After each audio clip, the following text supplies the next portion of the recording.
Jesús. Él es el deseado de las naciones.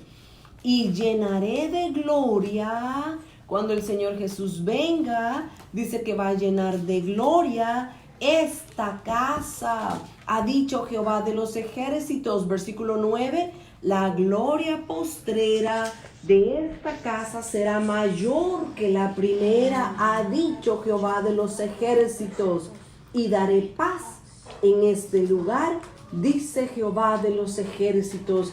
El milagro del agua convertida en vino, se sirvió un vino, al principio se sirvió un vino inferior, pero después al final de la boda se sirvió un mejor vino. ¿Qué es lo que el Señor nos quiere mostrar a nosotros?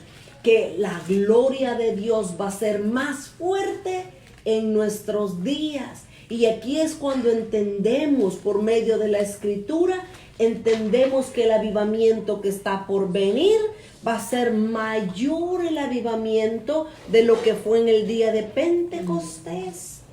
En el día de Pentecostés el Espíritu Santo fue derramado sobre la iglesia de Cristo. Pero en nuestros últimos días, cuando dice, cuando venga el deseado de las naciones, que dice, va a llenar de gloria esta casa. Y no se refiere a mi casa, ¿verdad? Se refiere al templo de Dios. Se refiere a la iglesia de Dios. Hay una gloria que vamos a estar a punto de ver nosotros. Vamos a ver la gloria de Dios manifestada. Todavía Joel capítulo 2 y el versículo 21.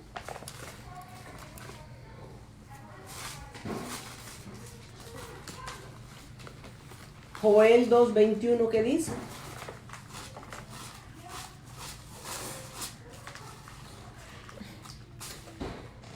Joel 2:21 dice, tierra, no temas, alégrate y gózate, porque Jehová hará grandes cosas. Animales del campo, no temáis. 23, vosotros también, hijos de Sión, alegraos y gozaos en Jehová vuestro Dios, porque os ha dado la primera lluvia a su tiempo. La primera lluvia es la lluvia del Pentecostés. Fue el derramamiento original del Espíritu Santo. ¿Están conmigo? ¿Sí están conmigo? ¿No estoy hablando de cosas raras? No. La primera lluvia, la lluvia temprana, fue la unción, el derramamiento del Espíritu Santo en Pentecostés. Y luego dice, porque os ha dado la primera lluvia a su tiempo, y hará descender sobre vosotros lluvia temprana y tardía como al principio. Como fue al principio, va a dar una lluvia tardía. Y luego dice, y las eras se llenarán de trigo y los lagares rebosarán de vino y aceite. Y os restituiré los años que comió la oruga, el saltón, el revoltón. Vamos hasta el 28. Y después de esto derramaré mi espíritu sobre toda carne, y profetizarán vuestros hijos y vuestras hijas, y vuestros ancianos soñarán sueños, y vuestros jóvenes verán visiones. Y también sobre los siervos y sobre las siervas derramaré mi espíritu en aquellos días. El derramamiento de la gloria de Dios va a ser mayor. El vino del final está reservado para nosotros. Dios estaba por medio de este milagro en las bodas de Caná de Galilea. Dios estaba mostrándonos y estaba diciéndonos a nosotros, espérense, aunque ahorita no se vea nada, aunque ahorita todo esté al revés, el tiempo va a venir donde la gloria postrera va a ser mayor que la primera. El vino entonces, mis amadas, nos habla del gozo. El vino nos habla también del Espíritu Santo.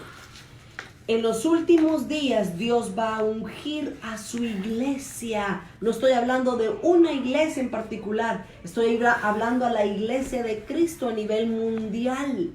Dios va a ungir a su iglesia con óleo de gozo. Y esto va a ser un cumplimiento de la fiesta de los tabernáculos. La fiesta de los tabernáculos era la última fiesta que se celebraba en el año. Anoten por favor Levíticos 23:40. Ahí habla de la fiesta de los tabernáculos, o también conocida como la fiesta del gozo. Aquí en esta fiesta, Levíticos 23:40, aquí en esta fiesta Dios les había dicho, por 7 días se van a alegrar. Era el final del año y también iban a estar trayendo todos los frutos, porque ya la cosecha, el otoño, ya la cosecha ya iba a ser mayor. Por eso se le llamaba la fiesta del gozo, porque había abundancia de comida, abundancia de vino, abundancia de gozo. Levítico 23:40 nos habla de la fiesta de los tabernáculos. Deuteronomio 16, 13 y 14 también nos habla de esta fiesta de los tabernáculos. Léanlo en su casa para que vean la comparación de las fiestas. Deuteronomio 16, 13 y 14. ¿Ok? Y todo eso nos está hablando de una alegría, de una fiesta mayor. Deuteronomio 16, 13 y 14. Así es que Jesús nos dice a nosotros, ¿tomaron vino? Espérense, que el primer vino está guardado para ustedes. Ay, qué glorioso ese día, ¿verdad? Como dice el canto ese, qué glorioso ese día cuando Cristo descienda, porque a todos sus fieles arrebatará. Qué bonito va a ser ese día cuando veamos la gloria del Señor, cuando veamos la lluvia postrera ser derramado sobre nosotros. Ahora, va a ser tiempo de gozo, pero ¿saben qué? Va a ser tiempo de mucho trabajo también. Necesitamos nosotros crecer, necesitamos nosotros madurar para poder ayudarle al Señor de la cosecha a recoger con Él esa cosecha que está preparada. ¿Quieres tú ser de los que le ayudan? Porque Jesús dijo, el que conmigo no es, contra mí es. El que conmigo no recoge, dijo Jesús, desparrama. Así es que por eso nos tenemos que preparar. No podemos decir, eso yo ya me lo sé, esa historia ya me la puedo. No, mi amada, profundice en la palabra de Dios. Deja que el Espíritu te dé revelación, entendimiento de lo que su palabra nos habla. ¿Entendimos entonces este milagro? Esta señal, esta primera señal que el Señor Jesús hizo. Jesús hablaba de Él mismo. Él estaba diciendo, yo soy el vino, yo soy la vid verdadera. Todavía no ha llegado mi hora para que yo sea machacado y crucificado. Ya va a venir. Pero ¿saben qué? Una vez más les voy a mostrar que la gloria postrera va a ser mayor que la primera. Avancemos entonces. Versículo 12. Estamos en Juan capítulo 12 y el versículo 12. Después de esto descendieron a Capernaum, él, su madre, sus hermanos y sus discípulos, y estuvieron ahí no muchos días. Ok, aquí tenemos el mapa, ¿verdad? ¿Se recuerdan? Aquí está Capernaum, Jesús estaba en Caná, aquí abajito estaba en Caná, y dice que él subió. Bueno, descendieron a Capernaum, fueron a Capernaum, estuvieron ahí su madre y sus discípulos por un poco de tiempo nada más. Luego después Jesús, como les dije al principio de la clase, Jesús regresó, tiempecito después, Él regresó y ya permaneció. Se estableció su oficina, puedo decirlo de esa manera, ¿verdad? Su ministerio lo estableció allí en Capernaum y de ahí Él iba a otros lugares a enseñar. Veamos entonces desde el versículo 13 hasta cerrar el versículo 25. Terminemos el capítulo 2 y aquí nos quedamos. Versículo 13 en adelante, veamos lo que sucedió ahora. Estaba cerca la Pascua de los judíos y subió Jesús a Jerusalén y halló en el templo a los que vendían bueyes, ovejas y palomas y a los cambistas allí sentados. Y haciendo un azote de cuerdas, echó fuera del templo a todos, y las ovejas y los bueyes, y esparció las monedas de los cambistas y volcó las mesas. Y dijo a los que vendían palomas, quitad de aquí esto y no hagáis de la casa de mi padre casa de mercado. Entonces acordaron sus discípulos que está escrito, el celo de tu casa me consume. Y los judíos respondieron y le dijeron, ¿qué señal nos muestras ya que haces esto? Respondió Jesús y les dijo, destruid este templo, y en 3 días lo levantaré. Dijeron luego los judíos, en 46 años fue edificado este templo, y tú en 3 días lo levantarás. Mas él hablaba del templo de su cuerpo. Por tanto, cuando resucitó de entre los muertos, sus discípulos se acordaron que había dicho esto y creyeron la escritura y la palabra que Jesús había dicho. Estando en Jerusalén en la fiesta de la Pascua, muchos creyeron en su nombre, viendo las señales que hacía. Pero Jesús mismo no se fiaba de ellos, porque conocía a todos, y no tenía necesidad de que nadie le diese testimonio del hombre, pues él sabía lo que había en el hombre. Wow. ¿No? ¿Por dónde empiezo? ¿Por el final o por el final? Qué interesante, ¿verdad?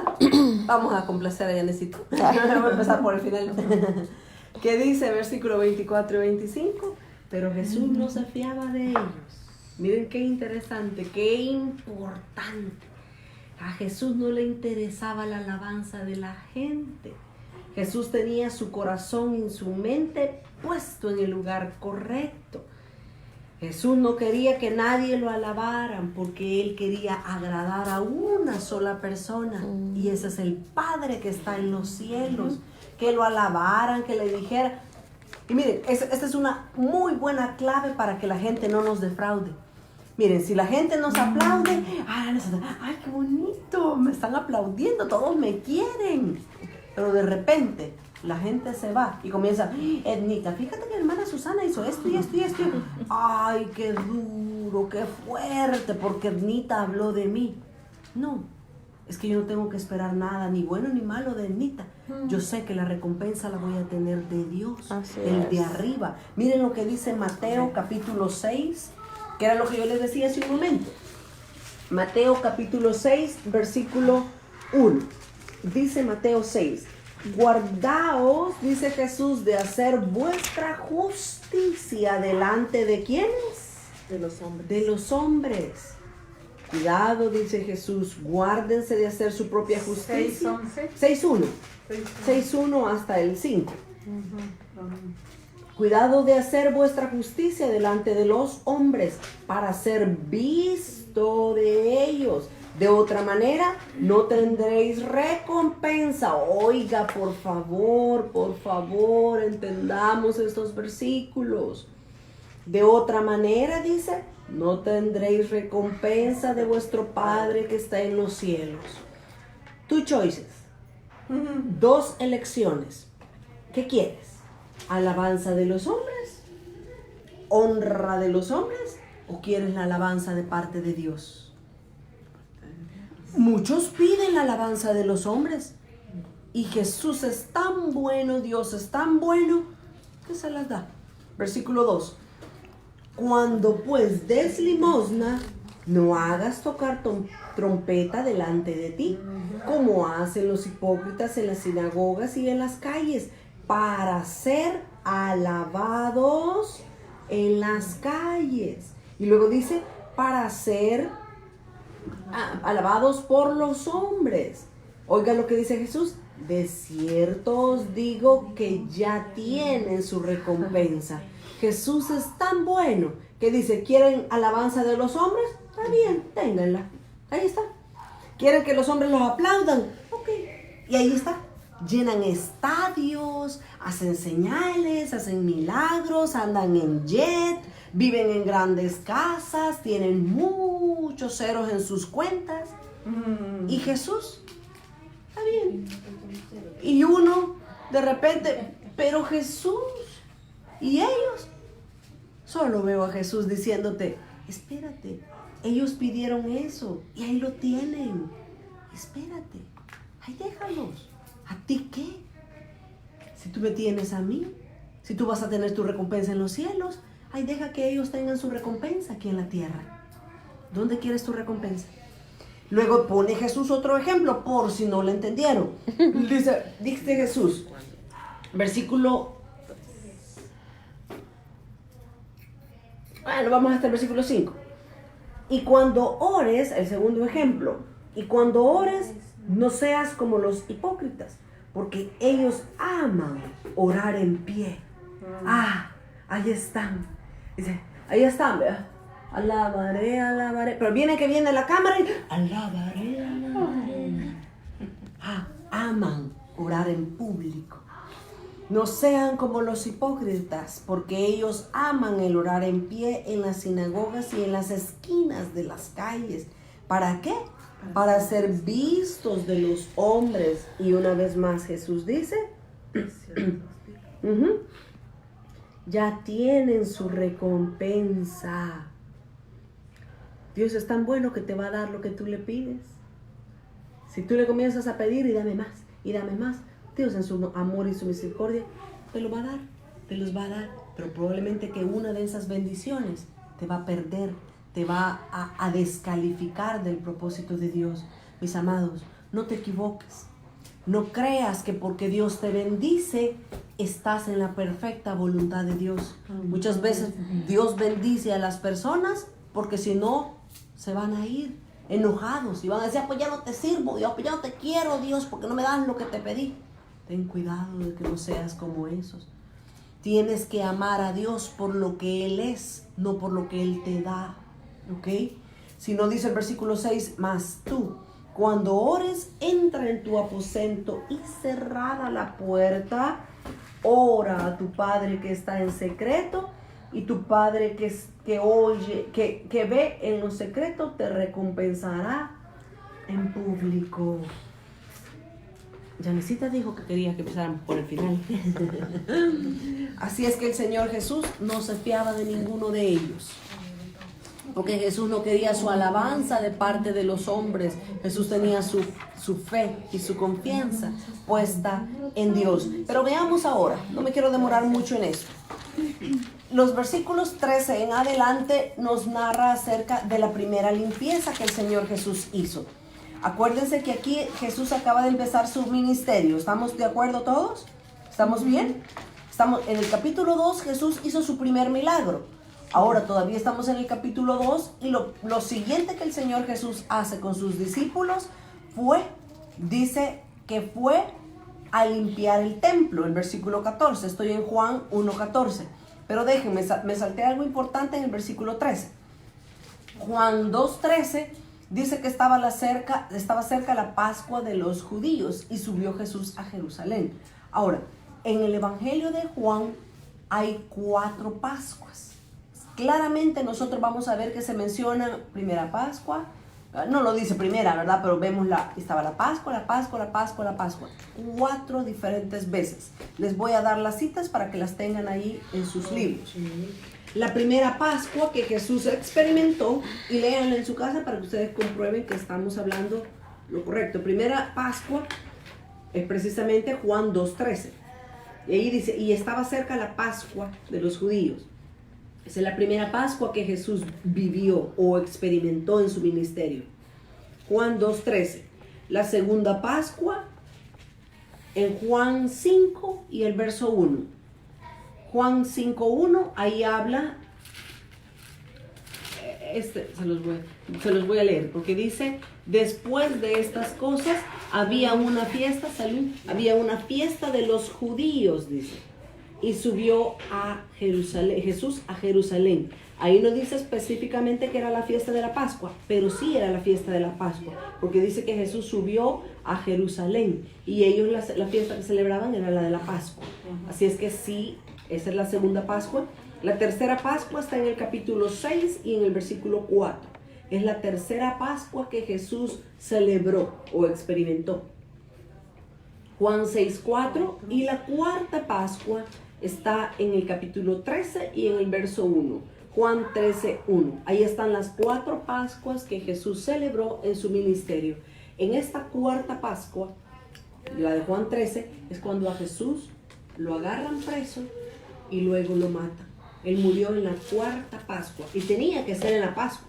Tenía que Jesús ser agarrado y sacrificado en la cuarta Pascua. ¿Por qué? Porque Jesús es el Cordero de Dios que quita el pecado del mundo. Y en la Pascua, acuérdense que ellos celebraban la muerte del Cordero, agarraban la sangre y la ponían por los dinteles. Y Jesús, con su sangre, viene a librarnos del poder de la muerte. Así es que por eso es que tenía que ser una Pascua. Por eso fue que Jesús vivió esas 4 Pascuas. ¿Quería agregar algo? No, yo quería decir que en un año se celebraba una Pascua. ¿Por qué 4 entonces en un año? Porque la primera se celebró, o sea, Jesús no terminó el 4º año. No, Acuérdense que Jesús, su ministerio fue 3 años y medio. 3 años y medio. O sea que, hay escrituras, o sea, tendríamos que comenzar a agarrar un papelito, como dice mi esposo, lo vamos a explicar con manzanitas.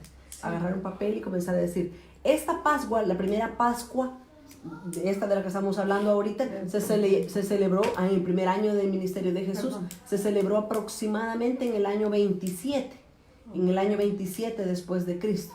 Entonces Jesús estaba iniciando su ministerio el segundo año, o sea, básicamente Jesús no terminó su 4º año de ministerio, pero sí duró el ministerio 3 años y medio, o sea, alcanzó a agarrar la 4ª Pascua, aunque no terminó el año del 4º año. ¿Me explico? Sí, porque aquí en el libro de Juan la descripción que dice periodo que abarca el libro de Juan es de 3 años y medio. 3 años y medio. Entonces, como les repito, tendríamos que agarrar un papel, ¿verdad? Y comenzar a definir eso de las tres Pascuas. Es también como el asunto cuando Jesús muere. Mucha gente dice, Jesús murió un viernes. No, Jesús no pudo haber muerto el viernes. Como la tradición dice, el Viernes Santo, porque fue el día que murió Jesús. ¿De dónde se han sacado eso? No cuadra, porque si Jesús murió el viernes, ¿cómo pudo resucitar el domingo si no tenía tres días de muerto? Jesús murió un miércoles y la Escritura lo dice. Hay prueba. Pero ahora venimos y nos entramos al otro problema. Pero si Jesús murió un miércoles, tampoco me dan 4 días porque tuvo que resucitar un domingo. Entonces, ahí es donde hay una pequeña diferencia. Porque nuestro calendario es el calendario gregoriano y el de ellos es el calendario romano. Ahora, ¿cuál es la primera hora del día para nosotros? A las 12 de la noche. A las 12 a.m. A la medianoche es la primera hora del día para nosotros. Para los judíos no. Para los judíos el horario de ellos no era de 24 horas como nosotros, que empezaba desde las 12 y hasta cerrar hasta las 12. Para los judíos no. El día para ellos empezaba a las 6 de la tarde. Lo que para nosotros está anocheciendo, para ellos apenas está amaneciendo. Todos los judíos, hasta el día de hoy, aquí en nuestros días, de hecho hay un website que es VIH, ellos son judíos, y ellos le pueden recibir órdenes en línea el viernes a las 9 de la noche, pero ahí le aclaran en su website y les dicen, no lo vamos a enviar hasta después del sábado, después de las 6 de la tarde. ¿Por qué? Como son judíos, ellos empiezan su día sábado, el día de reposo, lo empiezan el viernes a las 6 de la tarde y lo terminan el sábado a las 6 de la tarde. Entonces, eso tenemos que tenerlo en mente y tendríamos que ponerlo, como lo repito, en un papel y comenzar a ver y a contar. Jesús en realidad fueron 3 días y medio, porque Jesús resucitó en la madrugada del día domingo. O sea, no alcanzó a cubrir los 4 días. Jesús estuvo muerto 3 días y medio, lo mismo que estamos hablando ahora de las Pascuas. Las Pascuas de Jesús, su periodo de ministerio fue un periodo de 3 años y medio, no 4, pero sí alcanzó a agarrar la media de esa. Ahora, sí hay, ¿verdad? Y sí podríamos hablar de ello, pero ahorita no tengo las fechas, no tengo para irme con detalle, ¿verdad? Para hablar acerca de eso. Pero avancemos, ¿verdad? Entonces ya dijimos, fue la primera Pascua que el Señor Jesús experimentó en este versículo 13. Luego, cuando el Señor Jesús subió a Jerusalén a celebrar la fiesta de la Pascua, hizo algo importante. ¿Qué fue lo que hizo? Limpió el templo. Lo que hablábamos al principio. Al inicio de su ministerio, Jesús limpió el templo. Al inicio. Aquí estaba iniciando su ministerio. Y les dice, quitad de aquí esto y no hagáis de la casa de mi padre casa de mercado. Ahorita voy. Entonces, este fue el inicio de su ministerio. Pero ¿cuál fue la segunda limpieza? La segunda limpieza fue al final de su ministerio. ¿A dónde? Aquí Juan registra la primera limpieza. Pero Mateo capítulo 21 y el versículo 11. Mateo 21 y el verso 12 y 13 vamos a leer. Ok, ubiquémonos en este pasaje. Mateo 21. El versículo 1 dice. 21. 21:1. Cuando se acercaron a Jerusalén y vinieron a Betfage, al monte de los olivos, Jesús envió 2 discípulos. Ok, aquí estamos iniciando el relato, ¿verdad? En el título, ¿qué dice? La entrada triunfal en Jerusalén. Ah, y la entrada triunfal en Jerusalén, ¿cuándo sucedió? ¿Al principio del ministerio de Jesús o al final? Al final. Exacto. Es lo que se conoce como Domingo de Ramos, ¿verdad? Es lo que se conoce que entró Jesús a Jerusalén y lo recibieron y lo comenzaron a hacer ovaciones con palmas. ¿Ok? Estamos hablando de qué tiempo. ¿El inicio del ministerio de Jesús o el final del ministerio de Jesús? El final. Para este momento, cuando esto se escribió, este capítulo 21 se escribió y lo que se narró en el capítulo 21, a Jesús le quedaban 4 días para ser crucificado. Entonces, básicamente, estamos hablando del final del ministerio de Jesús. ¿Qué hizo Jesús? Aparte de entrar a Jerusalén, aparte de entrar en el pollito, ¿verdad? En el burrito. ¿Qué fue otra cosa que sucedió? Versículo 12 y versículo 13. ¿Qué sucedió? Y entró Jesús en el templo de Dios y echó fuera a todos los que vendían y compraban en el templo y volcó las mesas de los cambistas y las sillas de los que vendían palomas. Y les dijo, escrito está, mi casa de oración será llamada, mas vosotros la habéis hecho cueva de ladrones. Ok. Jesús entonces limpió Hizo lo mismo. Lo mismo, pero al final de su ministerio. Sí. Ajá. Ven claramente entonces, una limpieza Jesús la hizo al inicio de su ministerio y la otra la hizo al final de su ministerio. Y normalmente uno la que conocía era esta, Sí. la del final. Pensaban que era la misma, yo creo.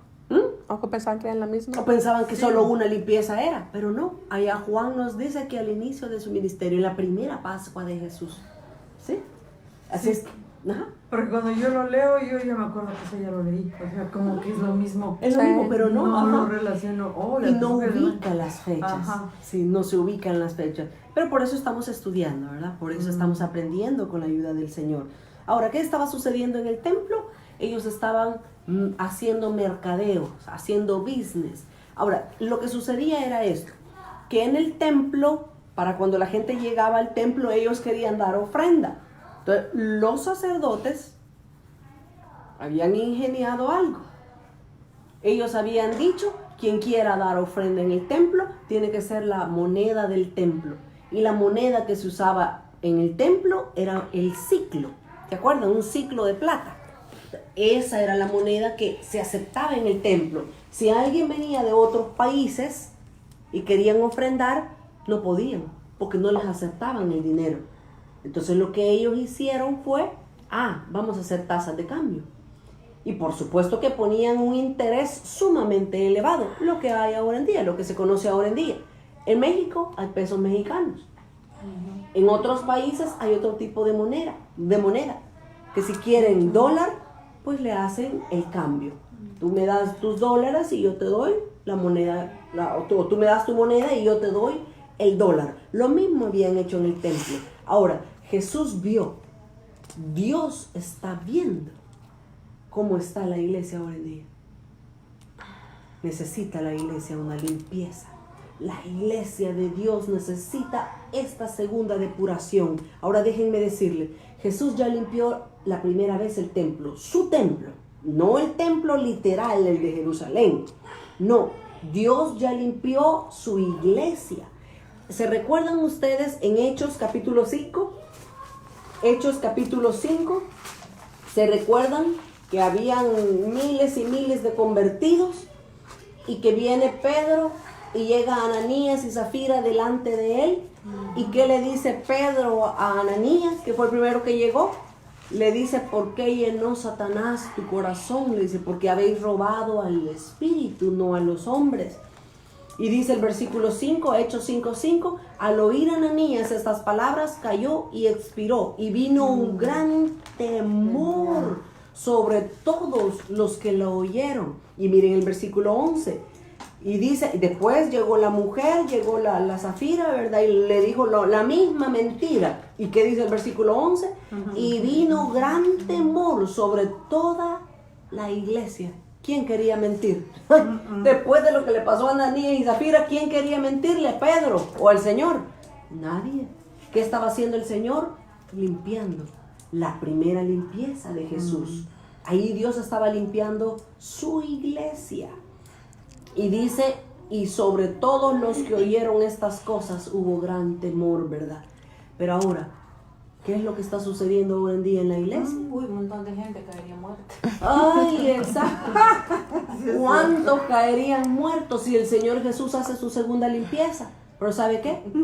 Está a punto de suceder. Vayan por favor conmigo y con esto cierro. Malaquías capítulo 3. Está a punto de suceder. Así es que si ve injusticias, si ve que están cambiando la moneda, si ve ventas por aquí y ahora vamos a hacer una venta pro templo y ahora una venta para comprarle el yate al pastor y ahora aquí, espérense, no diga nada. Usted calladito más bonito, no juzgue, no critique, guárdese. El Señor Jesús va a venir a limpiar una vez más su templo. ¿Qué dice Malaquías 3? Vamos a leer desde el versículo 1 hasta el versículo 5. ¿Quién lo va a leer? 3:5. Lee 3:1. Ah, 3:1. Me mostró el sumo. No, Malaquías. Ah, está acá. ¿Quién lo tiene? Léelo. Del 1 al 5. Malaquías 3 del 1 y 5. He aquí yo envío mi mensajero, el cual prepara el camino delante de mí, y vendrá súbitamente a su templo. ¿A dónde el va a venir? Señor, a su templo, ¿Y qué va a venir a hacer? Sigue leyendo. a quien vosotros buscáis, y el ángel del pacto a quien deseáis nosotros. He aquí viene, ha dicho Jehová de los ejércitos. ¿Y a quién podrá soportar el templo su venida? ¿O quién podrá estar de pie cuando él se manifieste? Porque él es como fuego purificador y como jabón de lavadores. Y se sentará para afinar y limpiar la plata, porque limpiará a los hijos de Leví. Los afinará como a oro y como a plata, y traerán a Jehová ofrenda en justicia. Y será grata a Jehová la ofrenda de Judá y de Jerusalén, como en los días pasados y como en los años antiguos. Hasta ahí está bien, hasta ahí está bien. ¿Qué va a hacer el Señor una vez más? Él tiene que venir. Y hay un versículo también donde el Señor dice, porque el juicio tiene que venir primero por la casa. No te asustes por lo que ves ahorita. Ahorita hay un montón de mesas, hay un montón de cambistas, hay gente haciendo business en la iglesia de Jesucristo, pero Él es fiel, Él es bueno. Y así como Él limpió la primera vez su templo, Él una vez más va a limpiar su templo. Ahora, procura que no seas tú uno de los que van a ir para afuera. Procura que no seas tú uno de los que el Señor Jesús va a decir, váyase porque la casa de mi Padre es casa de oración. Que Dios nos ayude, ¿verdad? Último versículo y con esto termino. Tengamos mucho cuidado con lo que dice Primera de Timoteo 6. Primera de Timoteo 6, versículo 8 al 11. Versículos que ya conocemos nosotros. Guardemos nuestras manos, guardemos nuestro corazón, guardémonos puros, santos y fieles a Dios. Primera de Timoteo 6, del 8 al 11. ¿Qué dice? Así que teniendo sustento y abrigo, estemos contentos con esto. Ok, ¿tienes sustento? Sí. ¿Tienes abrigo? Entonces siéntate feliz. ¿No quieras el carro del próximo año? ¿No quieras una casa más grande? No. Siéntete feliz. Luego, Porque los que quieren enriquecerse caen en tentación y lazo, y en muchas codicias necias y dañosas, que hunden a los hombres en destrucción y perdición. y miren el 10. Porque raíz de todos los males es el amor al dinero, el cual codiciando algunos se extraviaron de la fe y fueron traspasados de muchos dolores. Deme un momentito. Dice, muchos se extraviaron de la fe por la codicia del dinero. Pero alguien me puede decir, pero es que el dinero se necesita para hacer la obra de Dios. Sí, puedo decirte que sí. Aunque allá en Malaquías leímos que Dios es el dueño del oro y de la plata. ¿Por qué no esperas que Dios sea el que te provea? Porque tienes que estar vendiendo esto, vendiendo lo otro, poniendo ventas de todo. ¿Dios te ha mandado a construir un gran templo? Si no, puedes reunirte modestamente, tranquilamente. Hasta las escuelas prestan para poderse reunir. No, pero es que quiero un templo y que sea grande y que sea con aire acondicionado. Cuidado, dice que la raíz de todos los males es el amor al dinero. Y luego dice, codiciando algunos se extraviaron de la fe. Mis amados, no estamos para vender la palabra. La palabra de Dios no se vende. De gracia recibimos, dad de gracia. Ahora alguien puede decir, entonces no hay que cobrar. No es necesario. Puedes cobrar una cantidad pequeña para cubrir la necesidad. Libros, papelería, esto, lo otro. Puedes hacerlo, pero sin cantidades exorbitantes de dinero. ¿Quieren estudiar? $150 el curso. No, ya no quiero estudiar, fíjense. ¿Por qué le ponemos inalcanzable a las personas el deseo de estudiar? Yo quiero estudiar la palabra de Dios, pero no tengo $150, entonces yo no puedo estudiar. Por favor. Ahorita hay muchos cambistas, ahorita hay muchos que están haciendo mercado en la casa de Dios. Que Dios nos dé su gracia, que Dios nos dé su sabiduría para poder hacer las cosas conforme a su voluntad. ¿Ok?